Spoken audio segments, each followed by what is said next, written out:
अरे यार नीलम, आज तो वैसे रक्षाबंधन का दिन है, ऑफिस में कुछ खास काम होता भी नहीं, स्टॉप भी बहुत कम रहते हैं, इसलिए नहीं जाऊंगा आज मैं। अरे आपको मालूम है ना, ऐसे 30 त्योहार के दिन में ऑफिस जाने पर बोनस मिलता है। आप अपना बोनस ऐसे ही क्यों छोड़ेंगे? आप ऑफिस जाइए। अरे यार नीलम, मेरा मन भी नहीं कर रहा है ऑफिस जाने का। बेकार की बातें मत कीजिए, जल्दी तैयार हो जाइए और ऑफिस जाइए। और मेरा भी भाई मुझे लेने आता ही होगा, मैं भी अपने मायके निकल जाऊंगी। अरे हाफ डे के बाद घर आ जाना। ठीक है, जाओ तुम मेरा लंच तैयार करो, मैं अभी रेडी होकर नीचे आता हूँ। मैंने आपका लंच तैयार कर दिया है, बस आप जल्दी तैयार होकर नीचे आ जाइए। ऐसे कैसे ऑफिस नहीं जाएंगे? एक तो प्राइवेट जॉब है, वैसे भी बेकार में छुट्टी लेने से सैलरी कटती है। वैसे भी घर में रहेंगे तो 1 रुपए तो कमाएंगे नहीं और हजारों रुपए पानी में बहा देंगे। अरे मैं मम्मी से फोन करके पूछ लेती हूँ, अशोक निकला ही या नहीं मुझे लेने। हेलो हेलो मम्मी, अशोक भैया निकल गए क्या मुझे लेने? नहीं बेटा, तेरे भैया तो तेरी भाभी को छोड़ने उसके मायके गए हैं। माँ, ये क्या बात हुई? भैया पहले मुझे लेने आने वाले थे ना? अरे नीलम बेटा, वो अचानक तेरी भाभी के भैया की तबीयत खराब हो गई, इसलिए वो लेने नहीं आ पा रहे थे। तो मैंने ही कहा अशोक से कि जाओ पहले बहू को छोड़कर आ जाओ, फिर नीलम को लेने चले जाना। रहने तो माँ, आपने भाभी को कुछ ज्यादा ही सिर पर चढ़ा कर रखा है। क्या जरूरत थी भैया से ये बोलने की कि पहले भाभी को मायके छोड़ कर आओ? अरे भाभी के मायके वालों को गरज थी तो वो खुद आते ना अपनी बेटी को लेने। आपको दरिया दिली दिखाने की क्या जरूरत थी? अरे नीलम, तू तो बेकार में ही गुस्सा होती है। नहीं माँ, अब मैं तैयार हो चुकी हूँ और अब मैं बिल्कुल वेट नहीं करूंगी, मैं इनके साथ ही अपने मायके आ रही हूँ। अब मैं फोन रखती हूँ। कितनी बार मैंने माँ को समझाया कि भाभी के मायके वालों को उनका पूरा फर्ज निभाने दो, लेकिन मेरी माँ तो बहू को भी बेटी जितना प्यार करती है। भला ऐसा होता है क्या? बहू को बहू रहने देना चाहिए। नीलम, आई एम रेडी।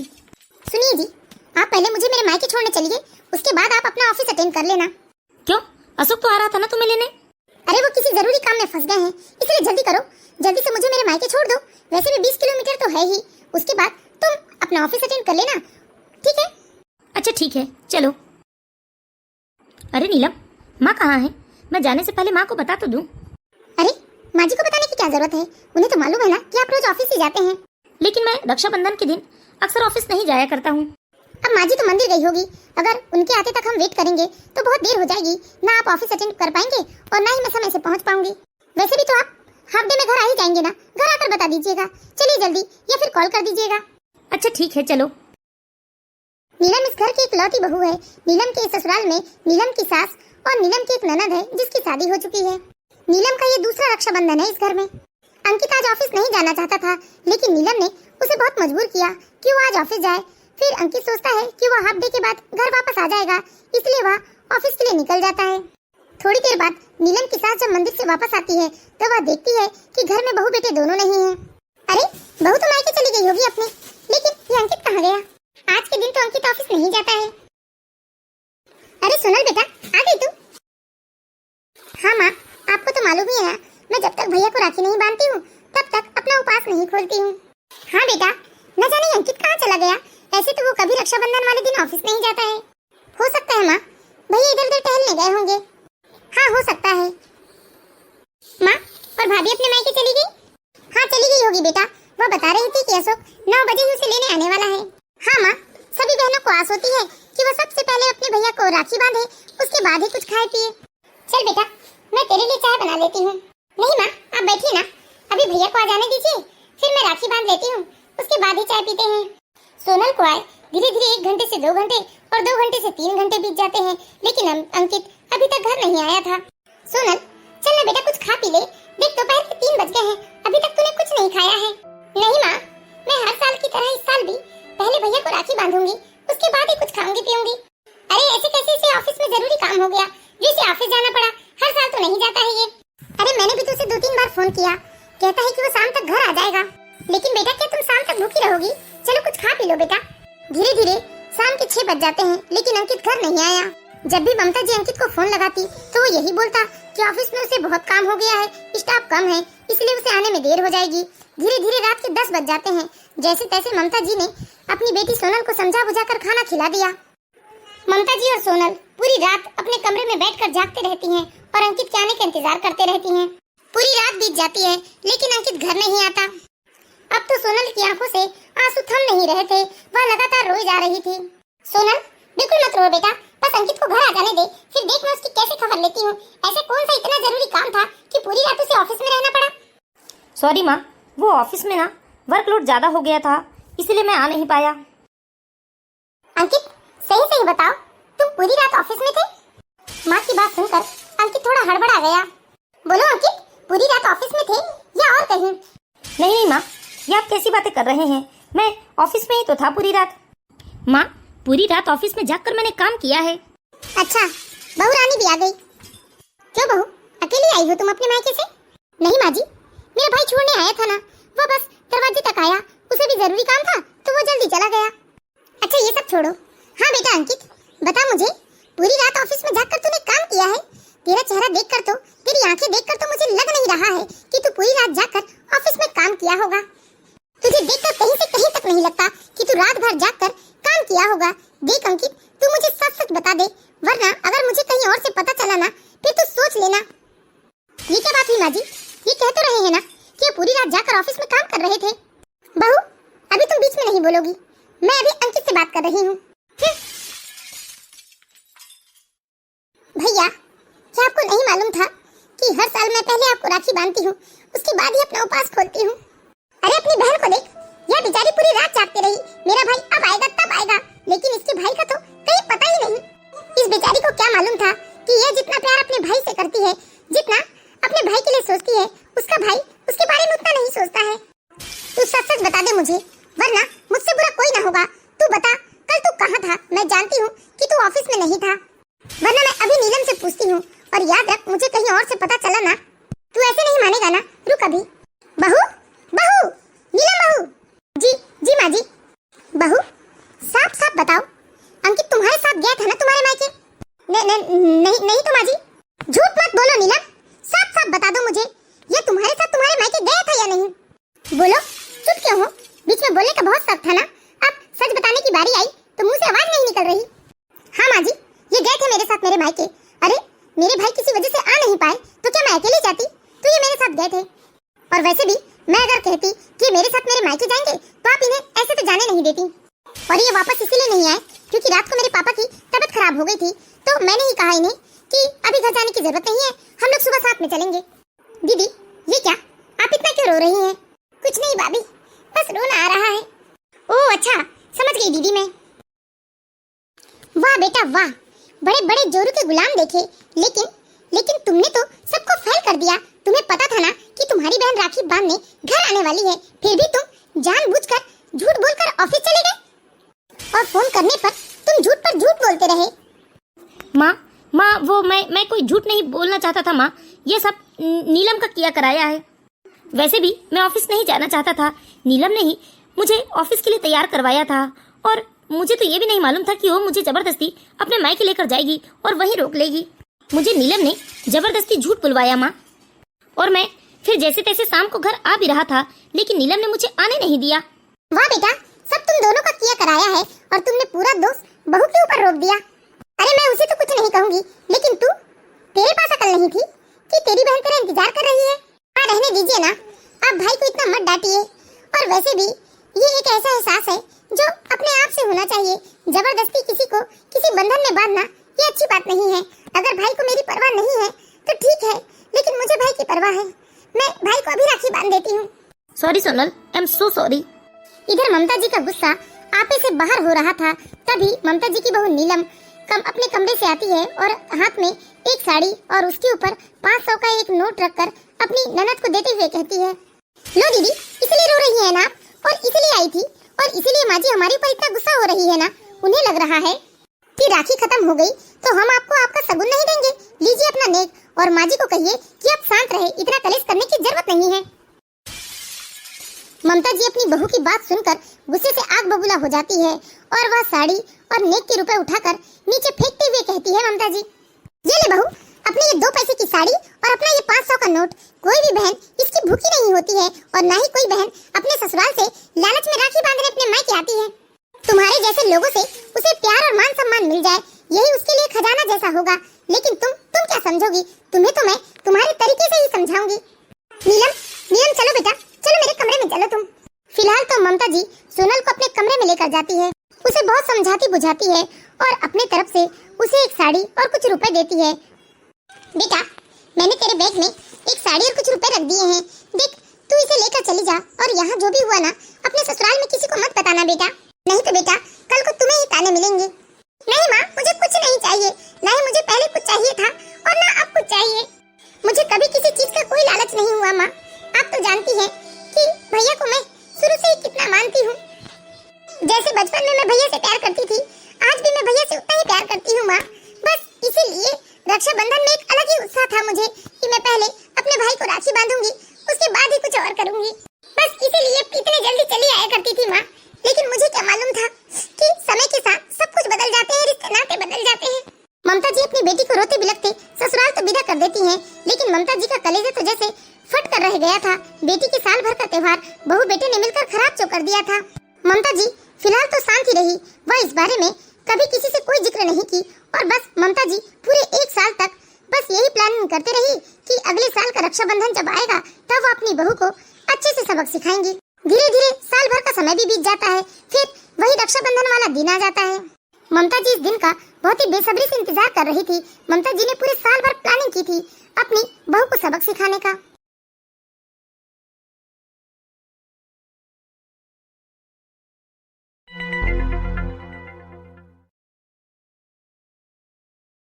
खबरदार, खबरदार बहू, जो एक कदम भी घर के बाहर निकाला तो दोबारा इस घर में घुसने नहीं दूंगी। माँ जी, ये क्या कह रही हैं आप? अरे आज रक्षाबंधन का दिन है, मुझे अपने भाई को राखी बांधने जाना है, आप मुझे मना क्यों कर रही हैं? मैंने कहा ना कि घर से एक कदम भी तुम बाहर नहीं निकालोगी, और यदि तुमने मेरी मर्जी के खिलाफ घर से कदम भी बाहर रखा ना तो तुम्हें दोबारा इस घर में कभी घुसने नहीं दूंगी। माँ जी, आज आपको क्या हो गया है? आज त्योहार का दिन है, मेरा भाई मेरा इंतजार कर रहा है। सुबह से कितना फोन आ चुका है और अब तो दोपहर के 12 बजने को आए, मैं अभी तक निकली नहीं हूँ। एक तो आपने अंकित को जबरदस्ती ऑफिस भिजवा दिया, वैसे भी मुझे अकेले ही जाना है। मैं कुछ नहीं सुनूंगी, मैंने कह दिया सो कह दिया कि तुम घर से एक कदम भी बाहर नहीं निकालोगी। माँ जी प्लीज समझने की कोशिश कीजिए, मुझे जाने दीजिए, मेरा भाई मेरा इंतजार कर रहा है। आज रक्षाबंधन का दिन है, साल में एक ही दिन तो ऐसा होता है जब भाई बहन का दिन होता है। भाई बहन एक दूसरे से प्यार जताते हैं, अपना अधिकार जताते हैं। मैंने साफ साफ शब्दों में कह दिया, मेरा मतलब है कि तुम घर से बाहर नहीं जाओगी, मतलब नहीं जाओगी। और तुमने जबरदस्ती कर अपने कदम घर से बाहर निकाले ना तो याद रखना, कसम ईश्वर की, मैं तुम्हें इस घर में दोबारा घुसने नहीं दूंगी। चाहे तुमसे मेरे बेटे का रिश्ता टूटे या तुम्हारे इस घर से नाता टूटे, मुझे कोई लेना देना नहीं है। बस मैंने कह दिया सो कह दिया। अपनी सास को पहली बार इतने गुस्से में देखकर नीलम सहम सी गई, उसकी आंखों में आंसू आ गए। लेकिन नीलम की सास का दिल नहीं पसीजा, उसने साफ साफ शब्दों में मना कर दिया था कि नीलम घर से कदम बाहर नहीं निकालेगी। चुपचाप अपने कमरे में जाओ, जाओ मतलब जाओ।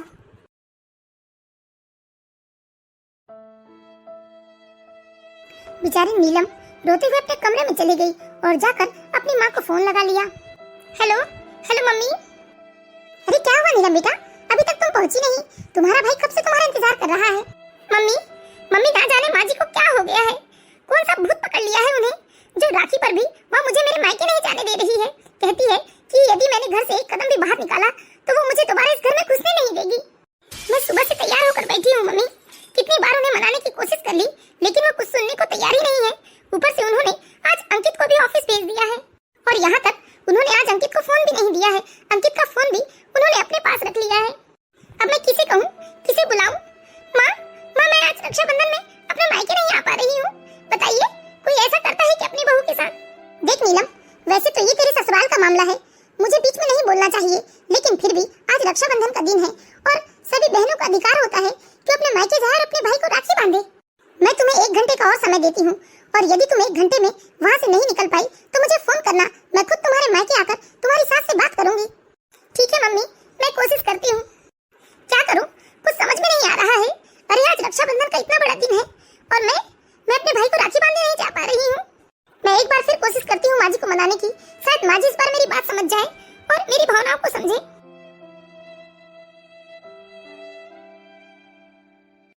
माँ जी प्लीज माँ जी, मुझे जाने दीजिए ना, दोपहर के 3 बज गए, मेरा भाई मेरा इंतजार कर रहा होगा। माँ जी प्लीज मुझे जाने दीजिए ना, आज रक्षाबंधन का दिन है।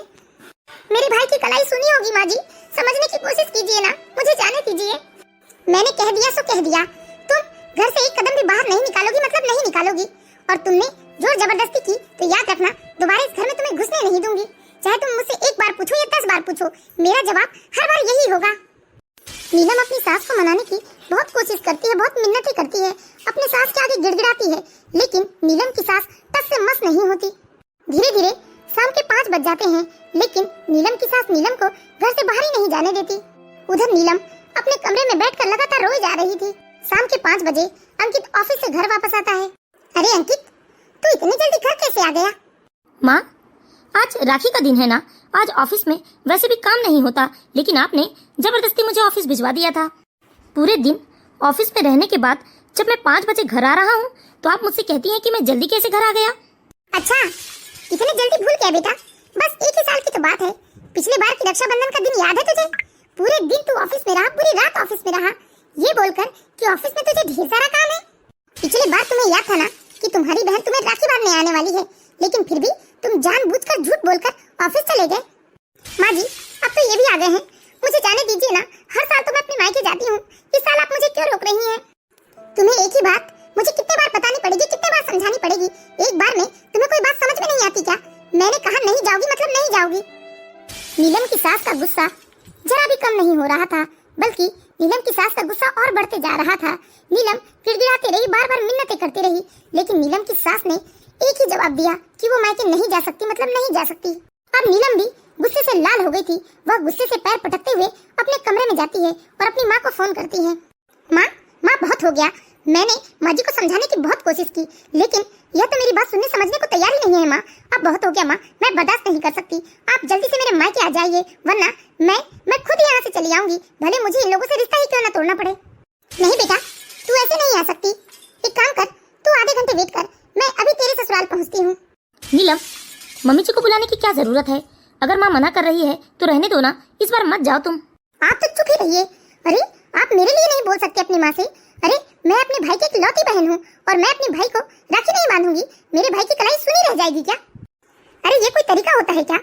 रक्षाबंधन साल भर में एक दिन ही आता है और यह भाई बहन का दिन होता है, और मैं अपने इकलौते भाई को राखी ना बांधूं? अरे मेरी बहन भी तो अभी तक नहीं आई है ना। तुम्हारी बहन नहीं आई है, ये उनकी प्रॉब्लम है, मुझे उनसे कोई लेना देना नहीं है। बस मैं अपने भाई को राखी बांधूंगी मतलब बांधूंगी, और मैंने अपनी माँ को फोन कर ही दिया है। मेरी माँ बस आधे घंटे में आ जाएंगी। उसके बाद भले आपसे मुझे रिश्ता ही क्यों ना तोड़ना पड़े, लेकिन मैं तो अपने मायके जाकर रहूंगी। नीलम, होश में तो हो ना, रक्षाबंधन के लिए तुम हमारा रिश्ता खत्म करना चाहती हो। मैंने ये नहीं कहा कि मुझे रिश्ता खत्म करना है, लेकिन अगर बात रक्षाबंधन पर आ जाएगी, मेरे भाई पर आ जाएगी ना, तो मेरे भाई के आगे मेरे लिए कुछ भी नहीं है। मैं सब कुछ छोड़ दूंगी अपने भाई के लिए। ठीक है, तुम जैसा चाहती हो वैसा करो, लेकिन मैं माँ से कुछ नहीं बोलूंगा, क्योंकि पिछली बार भी तुमने जो जैसा करने को कहा मैंने वैसा किया। मैंने माँ से कुछ नहीं बोला, तो इस बार भी मैं माँ से कुछ नहीं बोलूंगा। इधर अंकित और नीलम में खूब बहस होती है और लगभग आधे घंटे का समय भी बीत जाता है। फिर आधे घंटे बाद नीलम की माँ आती है नीलम के ससुराल। माफ करना बहन जी, मुझे इस तरह बिना बताए आना पड़ा, लेकिन बात ही कुछ ऐसी थी। आइए आइए समधन जी, स्वागत है आपका। समधन जी, ये कोई तरीका है? आप भी जानती है कि रक्षाबंधन साल भर का त्योहार होता है और यह दिन भाई बहन के प्यार का प्रतीक होता है। भाई बहन के एक दूसरे के रिश्ते को मजबूत बनाने का दिन होता है, लेकिन आप मेरी बेटी को उसके मायके नहीं आने दे रही हैं। आपका यह शासन अच्छा नहीं है समधन जी। हमने अपनी बेटी की शादी की है, उसे बेचा नहीं है, जो सब कुछ वो आपके अनुसार करेगी। अच्छा, शायद पिछले साल की बात आपको नहीं मालूम है, इसलिए आप ऐसी बातें कर रही हैं।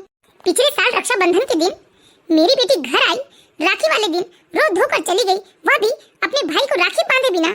और इस बार भी मेरी बेटी रक्षाबंधन में नहीं आई, सिर्फ और सिर्फ आपकी बेटी की वजह से। आपकी बेटी ने पिछली बार झूठ बोलकर मेरे बेटे को अपने मायके ले गई और पूरी रात उसे आने नहीं दिया। मेरी बेटी अपने भाई के इंतजार में पूरी रात रोते रही और आखिरकार मेरी बेटी रो धोकर बिना राखी बांधे अपने ससुराल चली गई। अब आप ही डिसाइड कीजिए बहन जी कि आपकी बेटी की जो हरकतें हैं क्या वो सही थी? माना कि आपने अपनी बेटी को बेचा नहीं है, लेकिन कुछ संस्कार तो दे ही दिया होता ना। यह संस्कार दिया है उसे आपने कि ननद घर आकर राखी वाले दिन रोकर चली जाए। और इस बार भी मेरी बेटी घर नहीं आई, लेकिन एक बार भी किसी के मुंह से यह नहीं निकला कि राखी का त्योहार है। अरे राखी का त्योहार उसका भी तो है, लेकिन मेरी बेटी घर क्यों नहीं आई? किसी ने यह नहीं पूछा मुझसे।